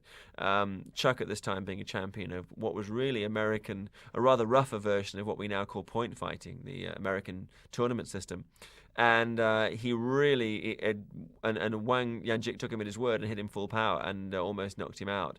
And after that, they were careful not to let actors get in the way of Won Yan Jik's kicks unnecessarily. He had his last major role of note in 1983's A Fistful of Talons, and then retired from filmmaking. And I believe to this day runs the Eagle Hapkido School in Canada. It's also worth pointing out that, like the martial arts masters of yesteryear, he's not only an expert martial artist in terms of his fighting technique, he's also a chiropractor and an expert in acupuncture. So somebody as formidable off-screen as they are on. So the art that we're seeing demonstrated so effectively here by Won Yan Jik is actually Hapkido. Hapkido means the way of harmonious energy, or the way of coordinated power, and evidently, as I mentioned earlier, combines elements of Taekwondo and Aikido, and has its roots back in the Silla dynasty of Korea, 57 BC to 936 AD. And it was during this era that they had the Korean samurai, the Hwarang warriors. And to this day, in fact, there's a specific branch of Korean martial arts called Hwarang-do, which gives its allegiance to this era when they had the Hwarang-do literally means the way of flowering manhood. So they were like the samurai of Korea, and they're even martial artists today, Korean martial artists, who still use the sword as part of their training, and they pay their allegiance to the era of the Hwarang. Then that was the golden era of the development of indigenous Korean martial arts. Then between 1910 and 1945, you have the Japanese occupation, which is the period in which the Golden Harvest film Hapkido was set. And I think it's undoubted, politically it's very difficult, I understand, for the Korean martial arts masters to accept, but from me as a third party looking in at Korean martial arts, it's evident that there's a lot of influence from Japanese masters in various ways, and Hapkido probably is the most evident, with the influence of the movements of Aikido. And certainly in this case, there's actually a relatively direct, a rather controversial line, because you have the originator of Hapkido was a Korean martial arts master who was born, Master Choi Young-sul, who lived from 1904 to 1986. And he was born in the Chungbuk province of Korea in 1904, orphaned at the age of around about 8 or 9, and then brought to Japan by a candy maker, who later abandoned him in Japan. He was left to wander the streets begging for food, and he was adopted by a kindly Japanese man who gave him the name Tatujutu Yoshida. And in fact, of course, there's always been a rather maligned and large Korean population in Tokyo at any time, so it's not unusual to have Koreans living in Japan. As he grew older and he was living with this adopted Japanese family, Master Choi enrolled in the Daito-ryu Aikijutsu school, which was run by a sensei called Sokaku Takeda, who lived from 1860 to 1943. And Takeda sensei was also the instructor of the founder of Aikido, Morihei Ueshiba. So it absolutely makes sense that if we take Grandmaster Choi to be the founder of Hapkido, if he did indeed train with Takeda Sensei, there would be some influence of the same style, the same locking and grappling style that we see in Aikido. Another interpretation is that this cross-pollination happened during the occupation in Korea itself. And it has to be said that the history of Korean martial arts is really not as depoliticized and as clear-cut as it might be. But I'm just reciting one version of the development of Hapkido, because Hapkido is so evidently a style that's shown off to tremendous effect in the young master. So at the end of World War II and the end of the Japanese occupation in 1945, Master Choi returned to Korea, resumed his Korean name, and he then opened a martial arts school calling his art Yusul, which is a Korean pronunciation for jiu-jitsu. And he began to modify what he'd learned from Takeda Sensei, bringing together kicking and weapons techniques, and then subsequently in 1951 opened the Yukwon Sul Hapki Dojang. So Hapki Dojang is really the first time we see those three characters together of Hapkido. And it was this time that he took on as a student Grandmaster Ji Hanjai. Ji Hanjai is broadly seen as being the founder of Hapkido, but in the sense of Hapkido by that name, certainly that's true. And he's certainly the person who put Hapkido on the map because of his work with Bruce Lee in Game of Death, and also in the film Hapkido, the eponymous Hapkido, and in other movies at Golden Harvest, including John Woo's The Dragon Tamers, which was shot largely in Korea. But Grandmaster Ji Hanjai was actually born in Andong, Korea in 1936. And when he was 3, his family fled from Korea, which was at that time occupied by the Japanese, into China and stayed there for the duration of the war. And then in 1945, they returned to Korea. And in 1949, the then 13-year-old Ji Hanjai became a full-time student at the Yukwon Sul with Grandmaster Choi. Stayed there training with him until 1956. And it's widely believed that it was Ji Hanjai who actually coined the name Hapkido for what was this new system, which he felt was separate now and distinct from both the Korean martial arts and also the Japanese arts taught by Takeda Sensei. So in 1958, Ji left Daegu City, where he'd been living, and returned to Andong and opened the first 2 Hapkido schools. And there he began teaching the martial arts in his native town. And one of his early students was Bong Soo-han, who started training in 1958 and would later found the International Hapkido Association. You, as filmgoers, probably will know Bong Soo-han from his work on the Billy Jack movies. He choreographed Billy Jack and the second Billy Jack film. I think it was a Trial of Billy Jack, and he was doubled for Tom Laughlin, the star of the Billy Jack movies, and also was the martial arts choreographer. And actually in Trial of Billy Jack, he actually plays a role in the film. And you can also see him as Mr. Clang, I think that's his character name, in the wonderful Kentucky Fried Movie. So he definitely also made his mark on with Hapkido on the martial arts movie scene, but in America. That's Bong Soo-han. And at the same time, you have someone like Won Yan-jik, who was going over to Hong Kong as part of a touring show of Hapkido and attracted the attention of the Golden Harvest Studios. And that was why he got to be a martial arts movie actor, and also to make movies like, relatively late in his career, Young Master, where he really got to show all that he could do. He actually started training in 1953 at the age of 13, so it's evident by this time that he had really mastered the skills, and shows them off to terrific effect here. And here's Jackie doing his Incredible Hulk. Get your Jung Jit zoom there. Incidentally, after moving to Canada, Won Yan-jik kind of stayed out of the movie scene, but he did attend a special screening of Young Master that was held by the Fantasia Film Festival, which is a wonderful Canadian festival that I attended a few years ago. And it was they showed Young Master, and they actually located Won Yan-jik, who was living at his martial arts school elsewhere in Canada, and he attended it. I love that shot there, just the eyes moving. And that's a nice close-up acting. And here's the nearest thing we see to Jackie kind of getting his own way in this fight, which was and is one of the longest, I think, still maybe in its full version, I mean, it was cut for some international prints of the film, the longest fight ever for a martial arts movie. I mean, I think it's a case in my mind of quantity over quality, because though we do get to see this fantastic technique from the Hapkido master Wan Yan-jik, we don't really get to see a huge amount of technique from Jackie, and that's kind of what I look for in a Jackie Chan movie. But it's certainly a case of you can feel some satisfaction when the underdog wins in the final reel, because there can be few actors who suffered the kind of abuse that Jackie did. Incidentally, I was reading somebody mentioning, well, it's impossible for anybody to fight for this length of time.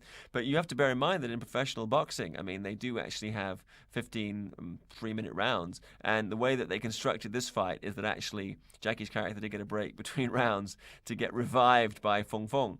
So there was actually a nod towards realism. I think this is the Incredible Hulk-inspired moment when he keeps marching forward. And he actually performs the same kind of physical thing at the end of Drunken Master 2. And I think actually Drunken Master 2 owes a bit to this fight. That's probably the second lengthiest final fight of Jackie's career.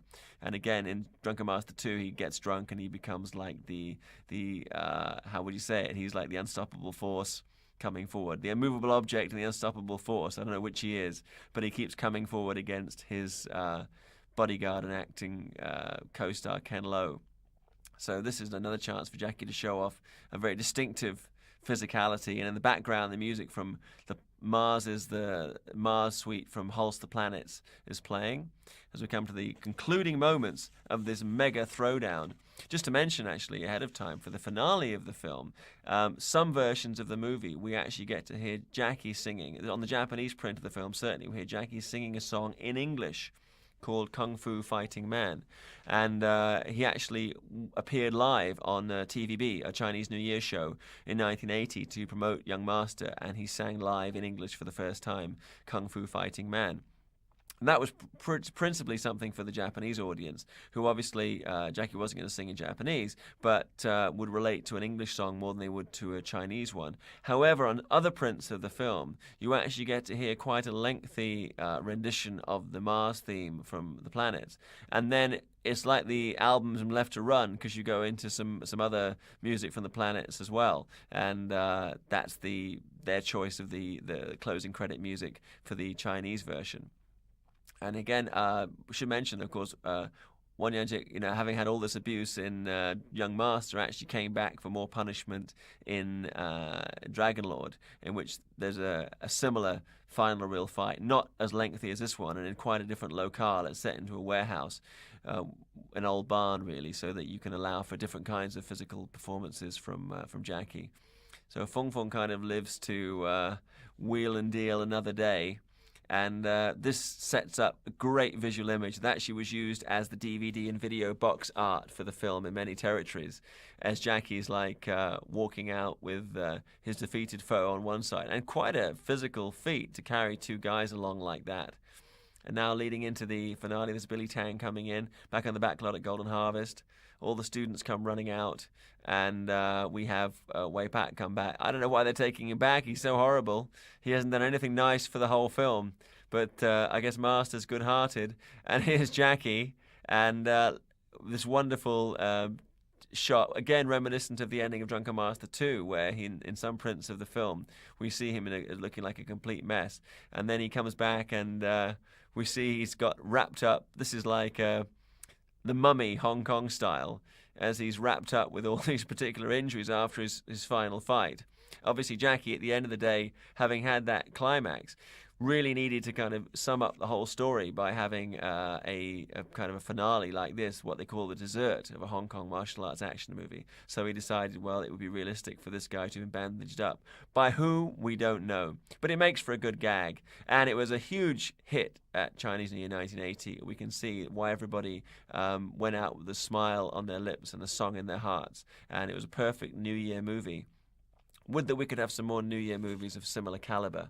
So here we are, and again, an unusual thing, a step towards Jackie showing outtakes. These are not actually outtakes from the film, but actually the key scenes from the movie. And very smart, so that you actually get this little reprise. So when you leave the theater, you say to your friends, wow, I just saw this Jackie Chan film in which all these things happen, and it's very fresh in your mind.